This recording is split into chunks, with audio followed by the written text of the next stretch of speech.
but we will discuss today regarding the general exceptions of Indian Penal Code. That Indian Penal Code was drafted on the recommendations of the first Law Commission of India, established in 1834. Anybody can tell the Indian Penal Code of the year? Anybody? Yes, right. So in the year 1834, the first Law Commission recommended it under the Charter Act of 1833, under the chairmanship of Thomas Babington Macaulay, and it came into force on the subcontinent during the British rule. That is why we have the year 1860. The Indian Penal Code was passed by the Legislative Council and it received the assent of the Governor General on 6th October 1860. It came in the stated book as a Indian Penal Code. This chapter deals with exceptions to criminal liability. These exceptions to cover different acts under specific circumstances mentioned in section 76 to 106 are not considered as offenses. So we will discuss today what are the general exceptions. In gist, these general exceptions have the 7 subtitles like. You will see the mistake of facts, that is section 76 and 79, and judicial acts, that is 77, 78, and in case of accident, the section 80, and the necessity, when it demands the necessity, that section 81 will protect. Infancy in section 82, 83, under intoxication if something committed, that is section 85, 86, and through consent. Suppose we are here to play a game. If I throw a ball upon you, if you get injury, whether the criminal liability will punish me or not. Likewise, we will discuss the consent. Communication, that is in section 93, duress in section 94, tiffling acts, that is 95, and private defense. It's so interested, very interesting private defense when we will discuss. That private defense has been discussed in 96 to 106. One by one we will discuss if time permits. The accused person has to prove that their case falls within one of these exceptions. Have you visited any court? Anybody? Which court? Chief Judicial Magistrate Court? CJM Court? In short, we say CJM Court, Chief Judicial Magistrate Court. Then the hierarchy of judiciary, you know, that the first initially what happens, that we have the lower primary school, likewise in criminal trials, the Chief Judicial Magistrate Court deals the matter first. So have you visited CGM Court? Anybody? CGM Court? Please. CGM Court? Are you aware? One. Okay. Then Session Court, Civil Court. Okay. Then High Court or any tribunal or commission. Are you aware that commission, the consumer, if any consumer have any dispute regarding his goods, then the consumer will approach the consumer forum. We have district commission, consumer redressal commission, and state consumer disputes redressal commission, and national, that is in Delhi. So as per the Consumer Protection Act, if any consumer have any dispute, that consumer will approach the consumer commission. Earlier it was district forum, now all are commissions. And tribunal, are you aware that any tribunal, are you aware about any tribunal? Foreigners tribunal, you have heard that if anybody found that he is not an Indian national, if any doubt is there, then police will issue a summon and he will appear before the tribunal to prove whether he is Indian national or not. Those matters are dealt by the tribunal. And we have motor accident claims tribunal. Have you heard MACT court? We say court, but it's tribunal. Motor accidents claims tribunal. So we have judicial courts, commissions, tribunals likewise. The court assumes the absence of such circumstances unless proven otherwise. On the other hand, the prosecution has the responsibility to prove the accused guilty. In our trial system, what happens? Have you seen any trial in the court? Anybody? That trial is going on. You have seen how the accused are questioned by the magistrate or judge, how the advocates play a role on behalf of the accused and on behalf of the victim. You see, in trial procedure, what happens? If I commit an offense, I will be given chance during the trial to prove my innocence. Okay? If I hurt anybody voluntarily, then 323, under section 323, there will be a case, a criminal case against me. When trial will start, I will be summoned before the court for my appearance. And I will appear before the court. And I will be given sufficient time to prove myself that I am innocent. I have not done the offense as alleged against me or upon me. Likewise. And during the trial, if court finds that the person has not committed that offense, if any exceptions comes, then I will be acquitted. So we'll discuss now. The exceptions, 76 section says that the act done by a person bound or by mistake of fact, believing himself bound by law. You see, act done by a person bound or by mistake of fact, believing himself bound by law. Here are the illustrations like, nothing is an offense which is done by a person who is or who, by reason of a mistake of fact and not by reason of a mistake of law, in good faith, believes himself to be bound by law to do it. Suppose I am a policeman. If I find one of you that you are going to commit some offense, or you have committed an offense yesterday or in the morning, in good faith, if I confine you, if I arrest you, whether I will be liable or punishable or not. Just you think, a police officer thinks that this person has committed the crime or he is a murderer.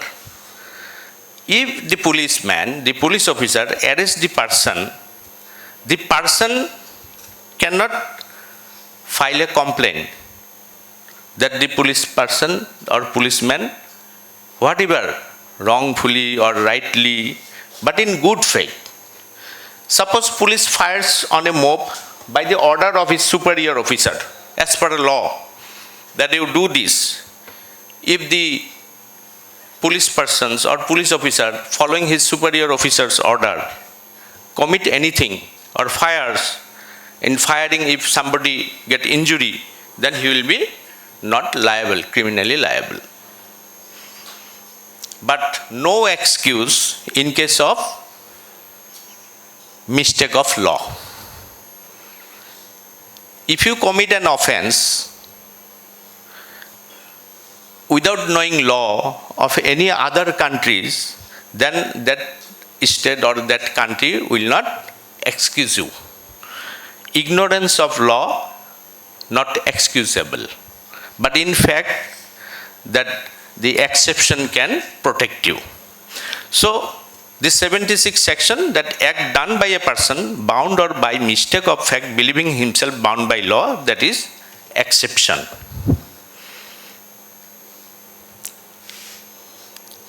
Are you aware the maxims that ignorantia facti exercise, that is ignorance of fact, is an excuse. If you don't know the fact, or without knowing the fact, if you commit something which is punishable, there is an excuse. But ignorantia juris non exercise. Ignorance of law is not excusable.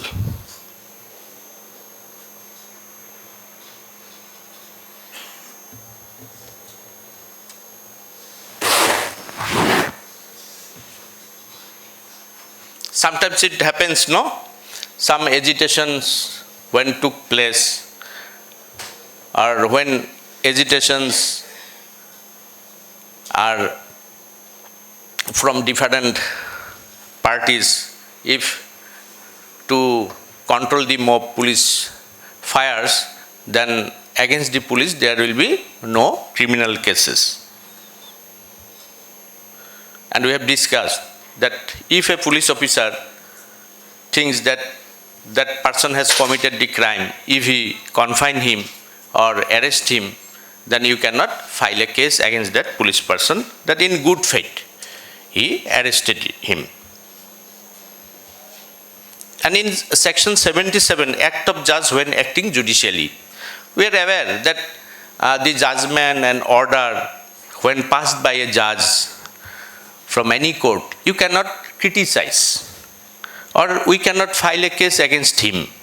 Nothing is an offense which is done by a judge when acting judicially in the exercise of any power which is or which in good faith he believes to be given to him by law. So as per law, when any judge or judicial officer pass any order,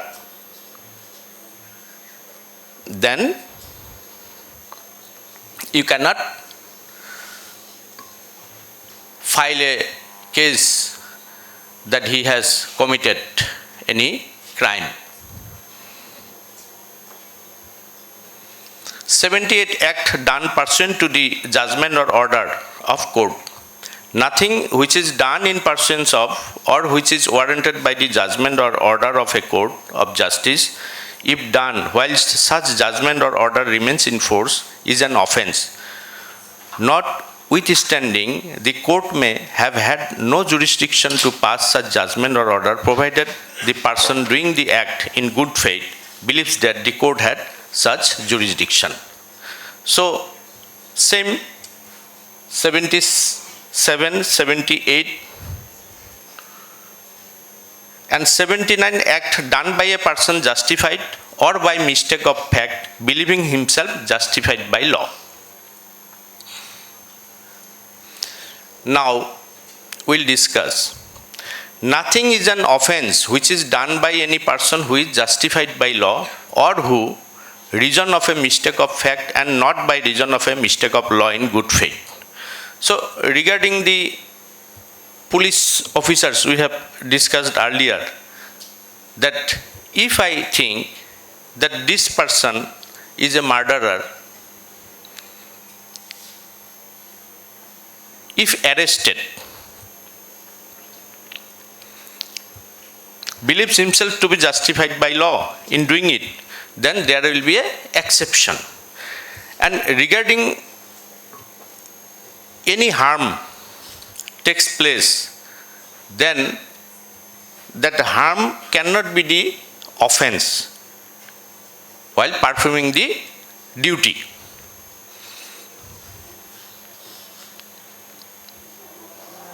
Like this, I have put a picture. And section 80, the accident in doing a lawful act. Nothing is an offense which is done by accident or misfortune, and without any criminal intention or a knowledge in doing of a lawful act in a lawful manner by lawful means and with proper care and caution. Asa, accident means only we know the road accident and other accident. Any example? To do certain works, suppose during construction of bridge or construction of a building, if fell down, that will be an accident or not.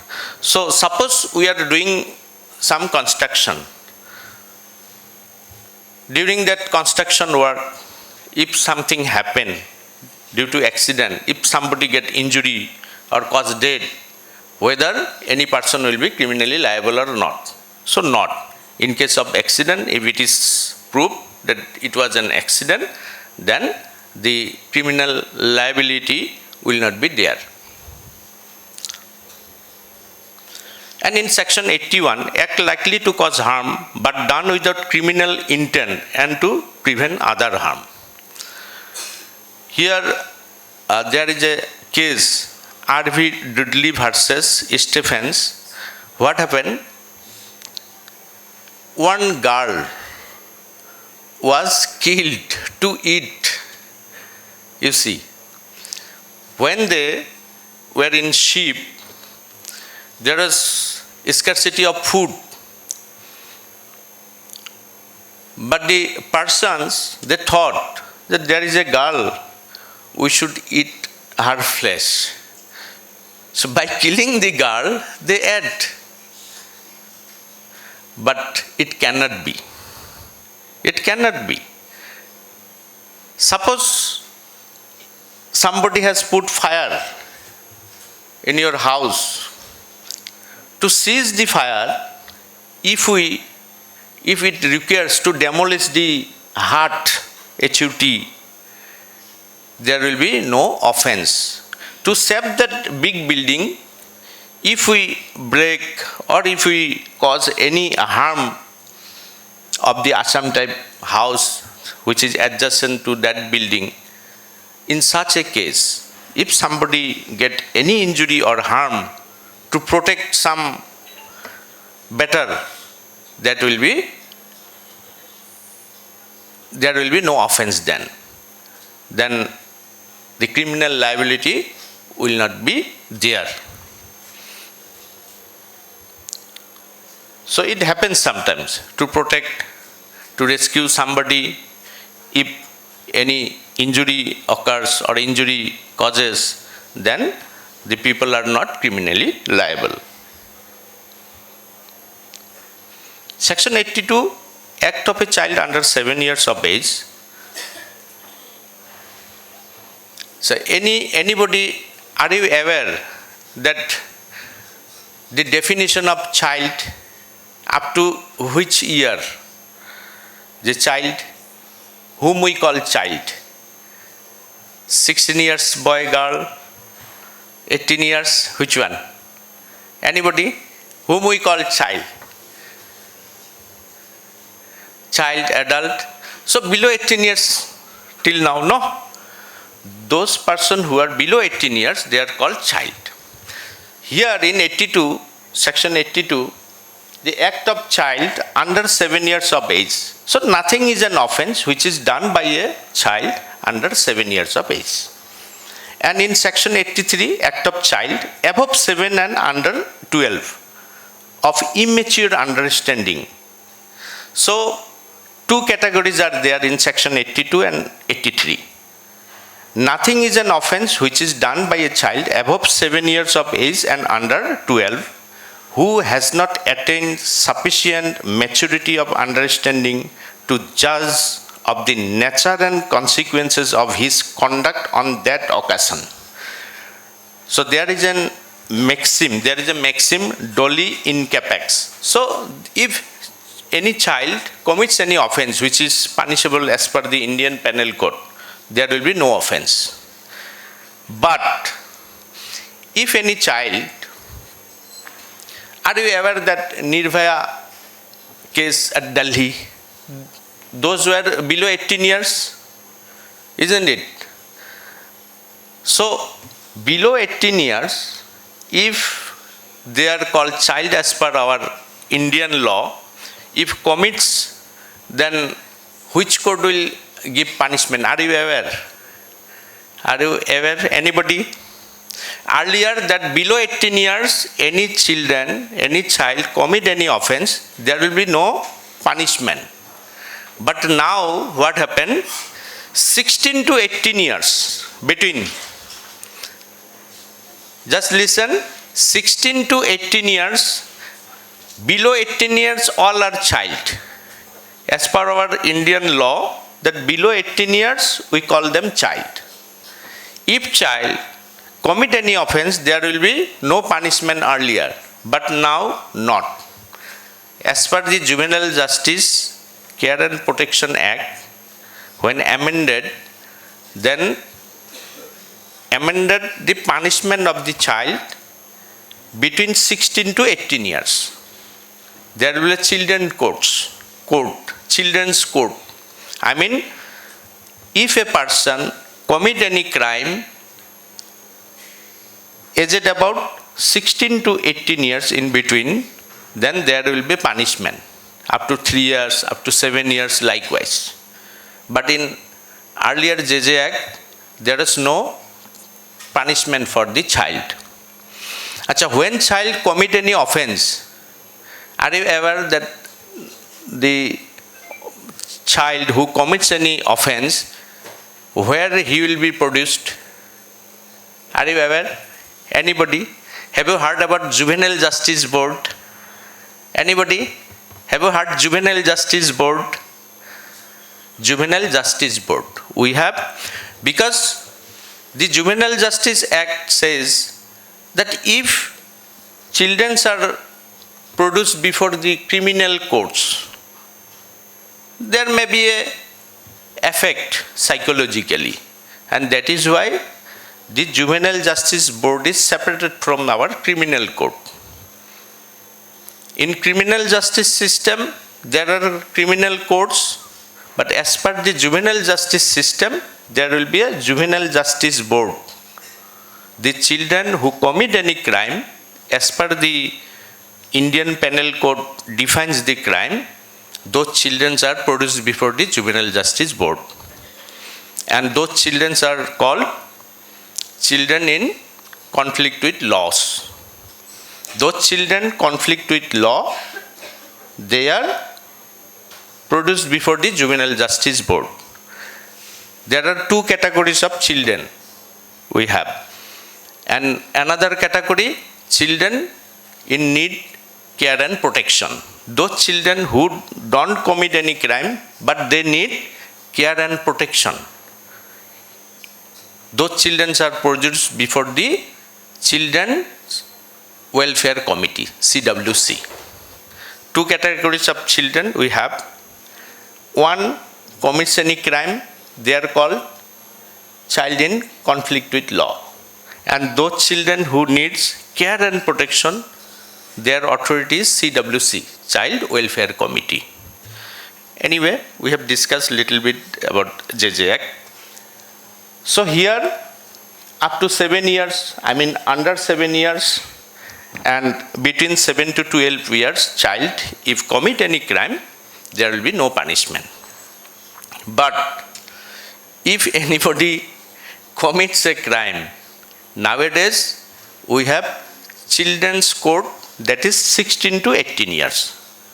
Here the exception says below or under 12 years. There will be no punishment. An act of a person of unsound mind. If any retarded person and who is unsound, if commit any crime, then also there will be no punishment. Nothing is an offense which is done by a person who, at the time of doing it, by reason of unsoundness of mind, is incapable of knowing the nature of the act, or that he is doing what is either wrong or contrary to law. Because unsound mind person, they are not aware about the law. And section 85, act of a person incapable of judgment by reason of intoxication caused against his will. You just see, have a look. Nothing is an offense which is done by a person who, at the time of doing it, is, by reason of intoxication, incapable of knowing the nature of the act, or that he is doing what is either wrong or contrary to law, provided that the thing which intoxicated him was administered to him without his knowledge or against his will. So one thing, if a drunken person give a blow or cause any injury, whether police will arrest him or not, under intoxication. You have seen the roads several times. Then here says the below two lines or third, or contrary to law, provided that the thing which intoxicated him was administered to him without his knowledge or against his will. So there will be an exception that if any person in such a condition, if against his will, or he is not aware whether you have intoxicated him, then there will be exception. Otherwise, under intoxication, if anybody or somebody kills, then police obviously arrest and he will be punished as per law. And section 86 you see, offense requiring a particular intent of knowledge committed by one who is intoxicated. Little difference. In case where an act done is not an offense unless done with a particular knowledge or intent, a person who does the act in a state of intoxication shall be liable to be dealt with as if he had the same knowledge as he would have had if he had not been intoxicated, unless the thing which intoxicated him was administered to him without his knowledge or against his will. So similarity is there. Offense requiring a particular intent of knowledge committed by one who is intoxicated, and the earlier section is 85, act of a person incapable of judgment by reason of intoxication caused against his will. So these two sections, 85 and 86, are similar.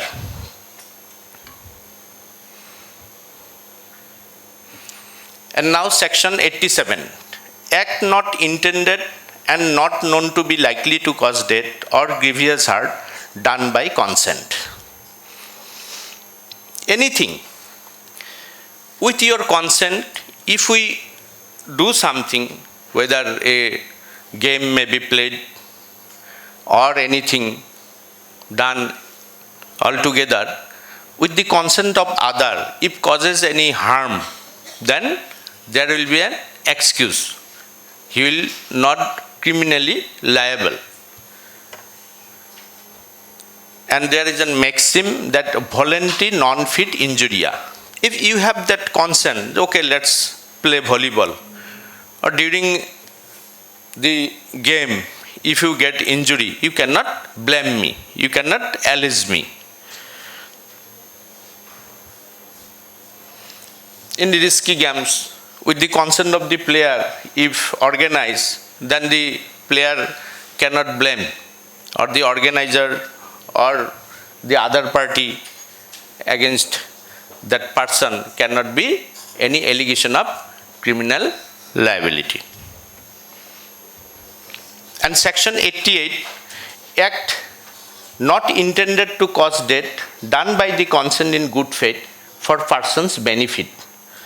You see, for person's benefit, if any act is done, then also that person is not liable for any punishment.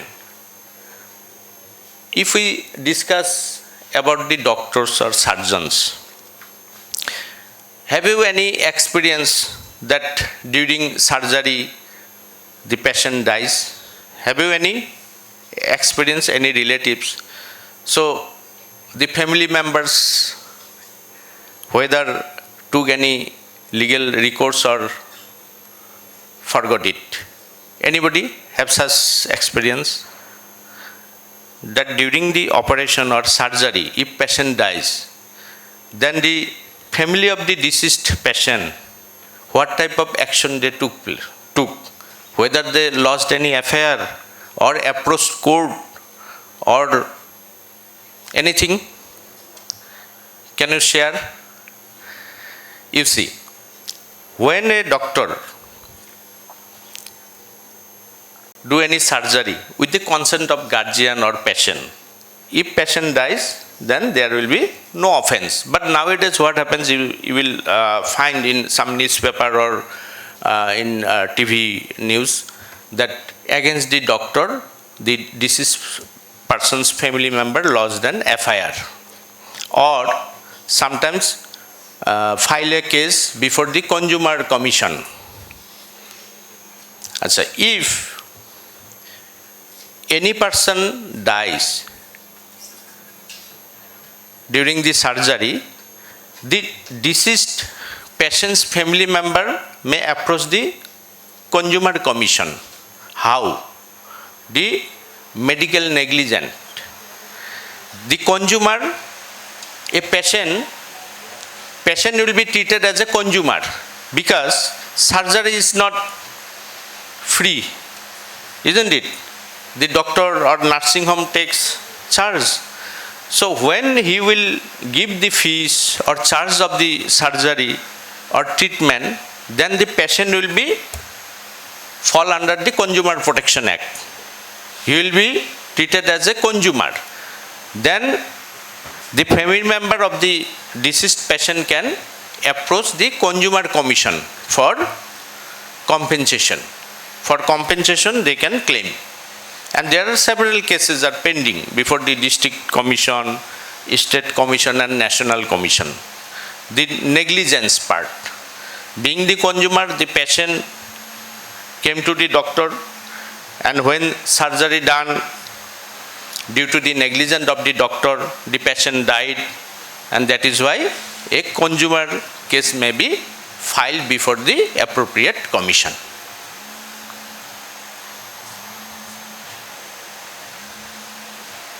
So with the consent, there will be a consent for that particular work, and if any injury is there or if any person dies, then no criminal liability upon that particular doctor or person. Here you see, act done in good faith for benefit of child or insane person by or by consent of guardian. The similar. For benefit of the children, the guardian always give consent to the hospitals or nursing homes or the surgeon or doctor.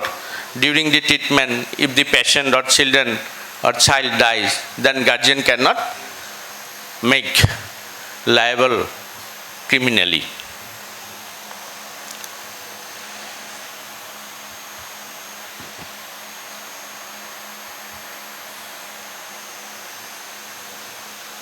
And you see, being a doctor, if I commit such an act or treatment through which patient dies, if there is intention, if I intentionally, due to my negligence, if there is any mens rea, then I will be liable criminally. Otherwise, during the treatment, any patient dies, generally doctors are not criminally liable.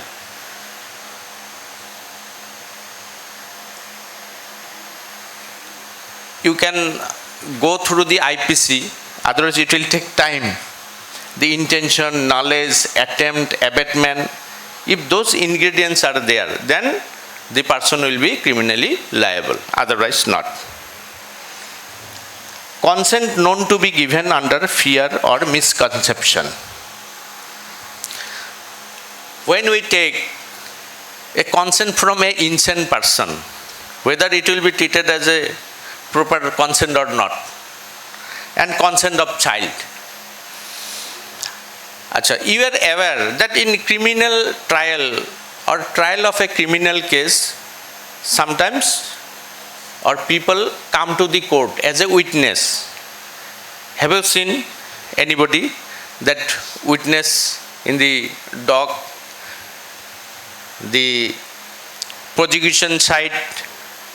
There are two sides. One is prosecution side and one is defense side. If any accused approach me, engage me, I will be known as defense lawyer. And there will be a public prosecutor in the criminal courts. Public prosecutor. That public prosecutor will play the role of a lawyer of the victim. Suppose one victim lodges an affair before the police station, there will be a case registered by police. Hello?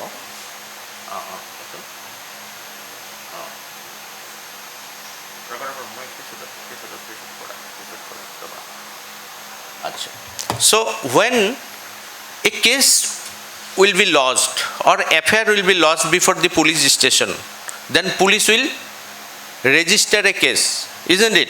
A case will be registered under or as per the provision of law.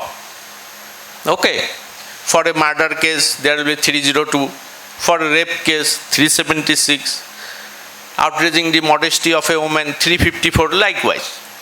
So, when a victim girl lodges an affair before the police station, police will register a case as per the IPC or other acts are also there. So when the case will start its trial in the criminal court, there will be two sides. Are you aware that public prosecutor are appointed by government? They will be advocate or lawyer of the victim. And when the accused will engage an advocate, that lawyer will be a defense lawyer. Suppose the accused person engaged me. I will play a role of the accused person. Okay. I will defend the accused. And there will be a public prosecutor or government advocate. That government advocate and public prosecutor will play a role as a lawyer of the victim. And there is a magistrate or judge. Impartially, the judge will hear the trial, okay, or follow the trial as per provision of law. So defense lawyer always try to prove the accused person is innocent. And as per our Indian criminal justice system, accused persons are given time that you show yourself to be innocent during the trial. Then accused person will produce his witness, DWs, and the victim will produce which favors her. They will be known as prosecution witness, PWs. Are you aware about PWs and DWs? When accused will, suppose I am accused or somebody has filed a case against me, and I will prove myself that no, I have not committed that offense, and I will bring my brother, bring my friend, bring my relative or any eyewitness, and those person will be known as defense witness. Okay, my witness, accused witness will be called as defense witness because this witness will defend me. And the victim girl's witness will be the PW, prosecution witness. Because victim girl's friend, victim girl's family member will be produced before the court to prove that yes, this accused person has committed the crime. So those witnesses will be called as prosecution witness, and accused person's witnesses will be called as defense witness.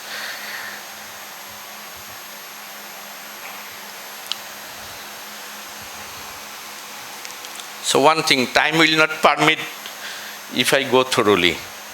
Let act done in good faith for benefit of a person without consent. we have discussed with consent, if we do anything, either construction work or any game if we play, and during that play, if you get injury, I will not be liable criminally. And here, act done in good faith for benefit of a person without consent. You see, generally police control the mob. To control the mob, if police fires, if somebody dies, then there will be no criminal liability.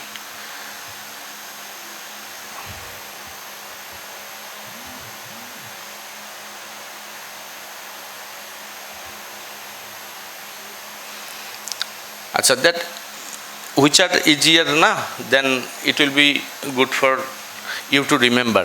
Communication made in good faith. If doctor inform me that Mr. Sarkar, you have a very vulnerable disease or cancer like this, if I get shock and if I die, then doctor will be not criminally liable. So communication made in good faith, if anything happens, then there will be no offense. Act to which a person is compelled by threats. If dacoit come to your house, if you shoot him and due to that action of you dies, then you will not be criminally liable. Act causing slight harm. For slight harm, nobody generally files any case.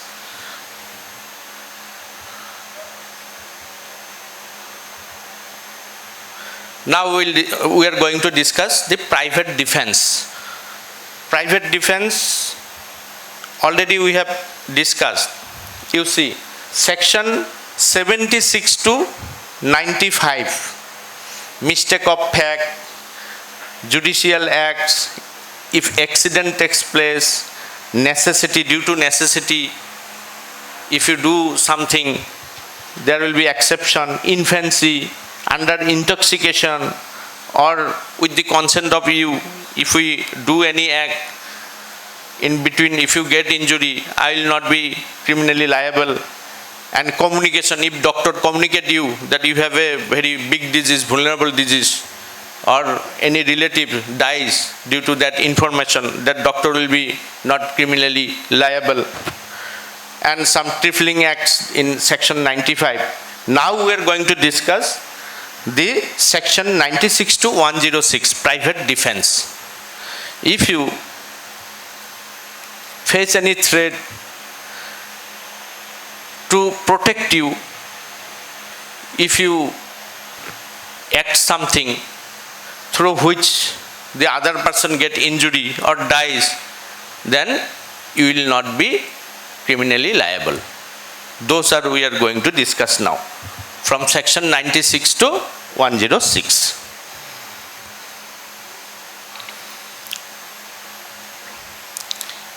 If I want to throw a mobile upon you, and you, to protect you, if you throw something more bigger than this mobile and it hurt me, you will not be criminally liable.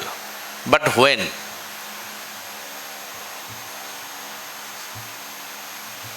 Reasonable time, reasonable necessity, and reasonable apprehension. If I just want to throw, you thought I will or I am going to throw you, but I have not thrown you. But you have done something which affects me. That cannot be your defense. So in reasonable time, at the moment you think, no, for my private defense, for my defense, I want to protect you, if you act anything, then there will be an excuse, otherwise not. and the reasonable necessity. If it is necessity to do something which may hurt me, injure me, then only it will be considered. And there will be a reasonable apprehension. So, three things should be there for your private defense. Otherwise not. Suppose a person comes to me and he blows me. So during that time, if I think that it is the reasonable time to protect me, or if it is a reasonable necessity to do something, and if I have the reasonable apprehension that it may cause harm, then only. After blowing me, you cannot shoot him. Make it clear for private defense. Reasonable time, reasonable necessity, and reasonable apprehension. One person comes to you and blow. When he will leave the place, thereafter you cannot shoot him. But during that time, if you shoot him, then there will be an excuse. Otherwise not. It should be proved that in reasonable time, reasonable necessity was there and reasonable apprehension. Suppose dacoit come to your house. How you will act? You will act. You have a gun or pistol. You can shoot at the dacoit and robber. You can shoot at him, the dacoits, or any miscreants. But when they will break your house, looting your ornaments, collecting the monies, then after you cannot. Then you have to take or follow the provisions of law. As per law, the appropriate authority will be approached by you. Suppose if any person snatched my mobile, what to do? I have to inform the police, isn't it? But believing that this person has snatched your mobile, you cannot kill him. Then you will be under threat. I mean, as per the Indian Penal Code, there are sections, na? If he get grievous injury, 326, 325. If he dies, then you will be under 302 sections. Case will be registered against you. So, in reasonable time, reasonable necessity should be there and reasonable apprehension. After committing that offense, you cannot take your private defense that I will shoot him, I will kill him. So we are going to discuss section 97, right to private defense of the body and of property. Every person has a right subject to the restrictions contained in section 99. Sir, let's up to 12:30, no, Urmila?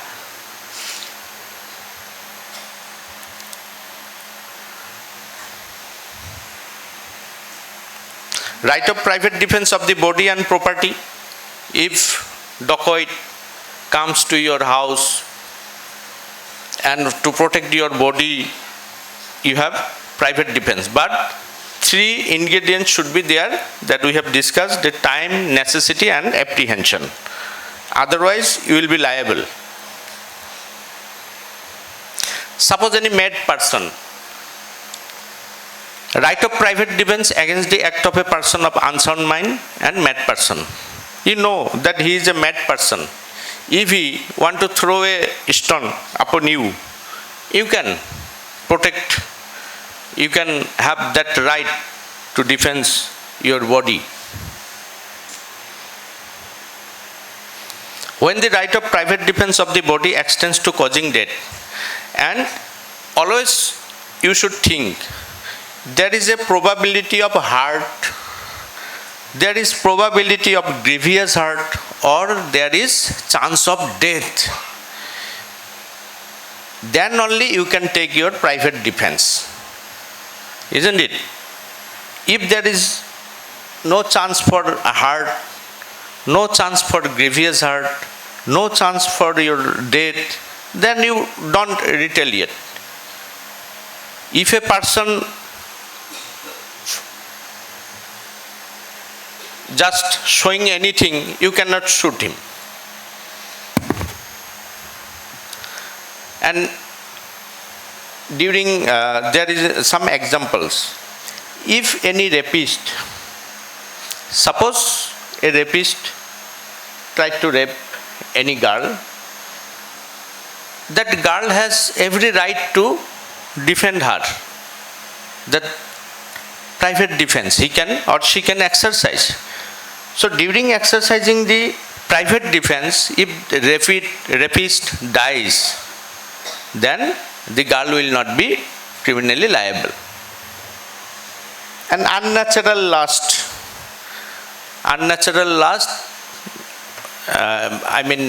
between male persons, abduction. If you see that during the abduction or kidnapping, that if the victim perform any act for which the abductor or kidnapper dies or got grievous hurt, then you will not be criminally liable. And during acid throwing also. When such right extends to causing any harm other than death. If the offence be not of any of the description enumerated in the last preceding section, the right of private defense of the body does not extend to the voluntary causing of death to the assailant, but does extend under the restrictions mentioned in section 99 to the voluntary causing to the assailant of any harm other than death. Other than death, if you cause any injury, then it is not an offence. Commencement of continuance of the right of private defense of the body. For any act, if you want to protect your body, if the other person get any injury, you will not be criminally liable, which is not punishable. For private defense, to protect your body, you can act accordingly. If the other person get any injury other than death, you are not criminally liable. When the right of private defense of property extends to causing death, like robbery, theft, housebreaking at night, criminal trespass, during those acts, to protect your body and property, if any person dies, then you will not be liable. When such right extends to causing any harm other than death, the similar, other than death, the 104 section. And 105, private defense of property.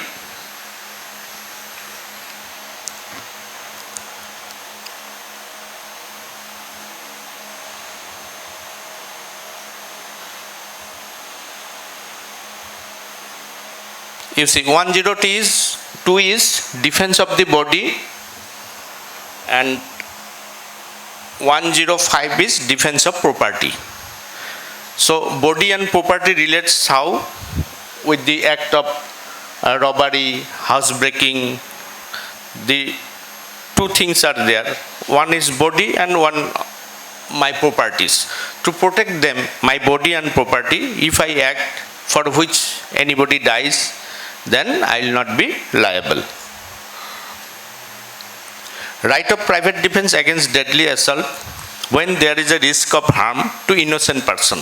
Suppose in a mob, you thought, if you think that this assembly, the assembly of people may harm you, this mob can attack you, to escape from them or from that scenery, if you try to flee away or do anything, or if you shoot the mob for which any innocent person get injury, then also you will not be criminally liable. But that should be proved that you had no malified intention, mens rea. If you targeted that, yes, I want to shoot that Mr. Sarkar. If it is proved, then you will be under 302 murder case. Isn't it? So, we know that we have from 96 to 106 that private defense, we can defend ourselves, our body as well as property, but for not in every cases. Otherwise, you will be criminally liable. Being a student of law, if we exercise every time private defense, no. So, the reasonable time, reasonable necessity and reasonable apprehension, if three ingredients are there, then you can. Otherwise, people will file a case against you. They know it was not the act of your private defense. The intention also sometimes, mens rea, that you have malified intention, mens rea was there, then you will be liable. So be careful. Self-defense is a fundamental right of every citizen. It is the right of us to protect our body, protect our property. It is a right of every citizen, but it is important to understand the legal application of this right. So we should not advise, even being a student of law, don't misguide anybody that as per law 96 to 106 private defense is there. To exercise the private defense, if you kill, if you cause any grievous hurt, you will be not liable criminally. Don't misguide, don't advise such, because the time, apprehension and necessity. Otherwise, if it is proved that intention was bad, mens rea was there, then you will be criminally liable. And private defense should not be used for a revenge. To take revenge, we should not exercise the private defense. After commission offense, take legal recourse as per law. When the offense is committed, after commission of that offense, you cannot take any recourse as per the private defense defined section 96 to 106. Suppose I have committed anything, I have voluntarily hurt you. During that time, you can exercise your private defense.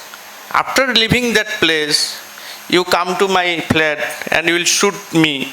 That will not be a private defense. Then, after commission of that offense, everybody should follow the provision of law or the appropriate legal authority. You can call police, you can inform police, and through mobile phone or telephonic call also we can lodge an FIR, and through mail also. If you have some trouble to reach the police station, you can inform through mobile, you can mail, and personally you can file an FIR. So after commission of offense, you don't exercise your private defense. That he threatened me, likewise, now I will shoot him. No.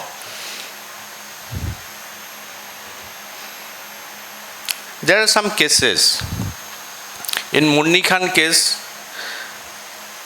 that not your right to exercise if there is sufficient for recourse to public authority. Suppose I got a call that Mr. Sarkar, I am going to you at Global University, I will kill you. I have to take recourse to public authority or police administration. I should not wait for him to come. There should be reasonable apprehension of hurt, grievous hurt or death to the person or damage to the property. Then we can exercise our private defense. Otherwise not. If there is apprehension that I may be hurt, grievously hurt or may cause death, then you can exercise your private defense. Otherwise, don't exercise. And the force used and harm caused should be only as much as reasonably necessary. So, first time I have told you that the reasonable apprehension should be there, reasonable necessity and reasonable time. After commission of the crime or offense, you cannot go to the person's house, you cannot find or search him to retaliate or to take revenge. This is not the aim of private defense. And in Rafiq's case also, there to protect him, protect his body, he stepped through a knife. That cannot be. If you want to attack me without any equipment, I cannot stab you through a knife for private defense to protect my body. In Rafiq's case, the court held that this person excessively exercised. You have not come with any equipment. How can I shoot you? How can I step through knife? So if on that particular fact, incident, the court held no. You accessed your private defense.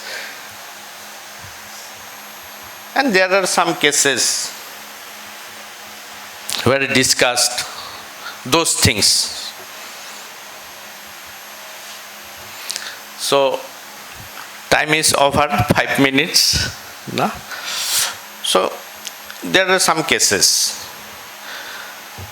And regarding BNS, just 1-2 minutes.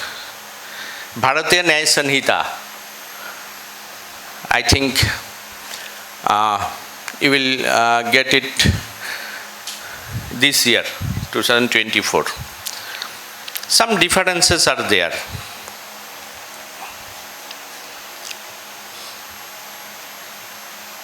Changes from IPC, offences against the body, sexual offences against women, sedition, terrorism, organized crimes, mob lynching. Some differences are there from IPC. Anyway, thank you all for your patience, and always remember that those three things, there should be necessity to defend your body and property. There should be apprehension and reasonable time. Those reasonable time, reasonable necessity and reasonable apprehension, then only you exercise your private defense. And after commission of offense, not your right to exercise if there is sufficient for recourse to public authority. If it is reasonable time, reasonable necessity to defend your body, defend your property, if there is apprehension that they may cause harm, then only you exercise your private defense. And there should be reasonable apprehension of hurt, grievous hurt or death to be person or damage to the property, then only. Otherwise, exercise of private defense may cause you criminally liable. And thank you all, the students of LLB and LLM of Global University Assam, Guwahati. And I thank my sister Urmila. We are from same college, JB Law College. And she's like my sister. So thank you, Urmila. And Sir Bhuban Borua Sir, Pranita Madam, and Indrani. Indrani's father, I call Dada. His father is a renowned lawyer of High Court, Torun Chutia. So thank you all. And you have made the discussion successful with your sufficient patience. And always remember what we have discussed shortly, no?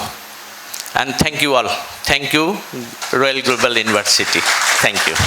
Thank you so much, sir, for such a comprehensive yet enlightening session. I hope your knowledge and experience will give us a new idea to analyze these laws for better governance in society. If anyone has any questions to raise or any clarifications, you may do so. Thank you. Sir, you had mentioned that regarding the age of a child between 18 to 16. But sir, since I think just recently I came across a case in Chhattisgarh where a 14-year-old boy committed a rape on a 7-year-old girl. So on that basis, sir, how would that child, be produced before the court, or will he be produced before the children's court, or is there any tribunal, or is there any other jurisdiction to which the particular children can be produced? Are you aware about the POCSO, Protection of Children from Sexual Offences Act 2012? Nowadays, it's very popular. Earlier, before the enactment of POCSO, all cases were registered under 376. But after introduction or enactment of POCSO, lots of cases, generally, are you aware about the NDPS drugs, those NDPS, narcotic drugs? For trial of the case under the NDPS Act, trial of the case under the POCSO Act, there are some particular special fast track courts.